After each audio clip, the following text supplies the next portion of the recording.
राज्य के नीति निर्देशक तत्व DPSP राज्य के नीति निर्देशक सिद्धांतों का भारतीय संविधान में शामिल किए जाने का उद्देश्य है सामाजिक और आर्थिक लोकतंत्र को स्थापित करना।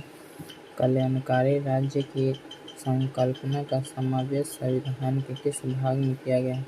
तो राज्य के नीति निर्देशक सिद्धांतों में भाग 4 में संविधान भारतीय संविधान में किसके अंतर्गत पंचायती राज प्रणाली की व्यवस्था की है? तो राज्य के नीति निर्देशक सिद्धांतों के अंतर्गत समान आचार संहिता राज्य के नीति निर्देशक तत्वों का भाग नहीं है, किंतु समान नागरिक संहिता नीति निर्देशक तत्व है। नीति निर्देशक सिद्धांत वाद योग्य नहीं है। समान नागरिक संहिता विधेयक पारित करने वाला पहला राज्य उत्तराखंड है। समान नागरिक संहिता विधेयक पारित करने वाला पहला राज्य उत्तराखंड है। भारत के संविधान में समान कार्य के लिए समान वेतन के अधिकार का प्रावधान कहाँ किया गया है? तो राज्य के नीति निर्देशक तत्व में समान कार्य के लिए समान वेतन DPSP में पुरुषों और स्त्रियों दोनों को समान कार्य के समान वेतन राज्य के नीति निर्देशक सिद्धांतों यानी तत्वों में नहीं था। राज्य के नीति निर्देशक सिद्धांतों में कौन सा अनुच्छेद अंतर्राष्ट्रीय शांति और सुरक्षा के संवर्धन से संबंधित है? अनुच्छेद 51। राज्य के नीति निर्देशक सिद्धांत एक ऐसे चेक है जो बैंक के सुविधा अनुसार अदा किया जाता है। यह कथन किसका है? तो KT शाह का। अनुच्छेद 36 नीति निर्देशक तत्वों के संदर्भ में राज्य की परिभाषा। अनुच्छेद 36 नीति निर्देशक तत्वों के संदर्भ में राज्य की परिभाषा। अनुच्छेद 36 में क्या है? तो राज्य की परिभाषा। अनुच्छेद 37 न्यायालय द्वारा प्रवर्तनीय न होना। अनुच्छेद 37 न्यायालय द्वारा प्रवर्तनीय न होना। अनुच्छेद 37 न्यायालय द्वारा प्रवर्तनीय न होना। अनुच्छेद 38 लोक कल्याण की अभिवृद्धि के लिए सामाजिक व्यवस्था बनाना। अनुच्छेद 38 लोक कल्याण की अभिवृद्धि के लिए सामाजिक व्यवस्था बनाना। अनुच्छेद 38 लोक कल्याण की अभिवृद्धि के लिए सामाजिक व्यवस्था बनाना।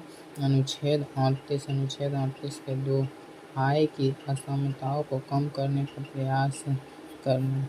अनुच्छेद 38 के क्लॉज 2 में आय की असमानताओं को कम करने का प्रयास करना। अनुच्छेद 39 के क में पुरुष और स्त्री सभी नागरिक के समान रूप से जीविका के पर्याप्त साधन प्राप्त करने का अधिकार हो। अनुच्छेद 39 के ख में समुदाय के भौतिक संसाधनों का स्वामित्व व नियंत्रण इस प्रकार हो जिससे सामूहिक हितों की सर्वोत्तम रूप में प्राप्ति हो।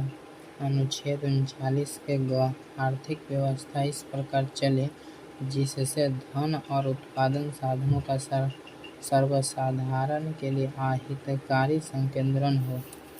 अनुच्छेद 39 के घ पुरुषों व स्त्रियों दोनों को समान कार्य के लिए समान वेतन। अनुच्छेद 39 के घ पुरुषों व स्त्रियों दोनों को समान कार्य के लिए समान वेतन। अनुच्छेद 39 के घ अंग पुरुष और स्त्री कर्मकारों के स्वास्थ्य व शक्ति का तथा बालकों के सुकुमार अवस्था का दुरुपयोग न हो। अनुच्छेद 40 ग्राम पंचायतों का गठन। अनुच्छेद 40 ग्राम पंचायतों का गठन। अनुच्छेद 40 ग्राम पंचायतों का गठन। अनुच्छेद 41 कुछ दशाओं में काम शिक्षा व लोक सहायता पाने का अधिकार।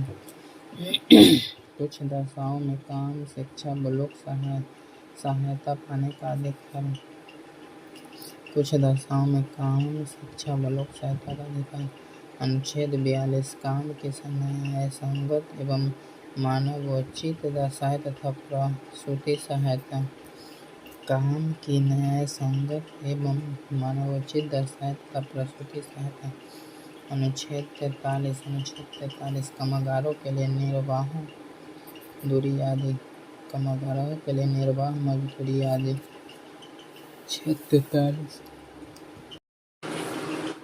अनुच्छेद 43 के क उद्योगों के प्रबंधन में कामगारों का भाग लेना। अनुच्छेद 43 के ख सहकारी समितियों को स्वैच्छिक गठन, स्वायत्त संचालन, लोकतांत्रिक नियंत्रण तथा व्यावसायिक प्रबंधन को बढ़ावा देना। अनुच्छेद 44 सभी नागरिकों के लिए एक समान नागरिक संहिता। अनुच्छेद 44 सभी नागरिकों के लिए एक समान नागरिक संहिता। अनुच्छेद 45 6 वर्ष से कम आयु के बच्चों के लिए निःशुल्क व अनिवार्य शिक्षा प्रदान करना। अनुच्छेद 45 6 वर्ष से कम आयु के बच्चों के लिए निःशुल्क व अनिवार्य शिक्षा प्रावधान करना। अनुच्छेद 46 SC ST दुर्बल वर्गों के लिए के शैक्षणिक व आर्थिक हितों की अभिवृद्धि। अनुच्छेद 47 पोषाहार स्तर और जीवन स्तर तथा लोक स्वास्थ्य में सुधार तथा हानिकारक नशीले पदार्थों के उपयोग पर प्रतिबंध। अनुच्छेद 48 कृषि और पशुपालन में आधुनिक और वैज्ञानिक प्रणालियों का प्रयोग करना। गायों, बछड़ों तथा अन्य दुधारू पशुओं के वध पर प्रतिबंध, उनकी नस्लों को सुधारने में प्रयास करना। अनुच्छेद 48 के क पर्यावरण का संरक्षण व संवर्धन और वन तथा वन्य जीवों की रक्षा करना।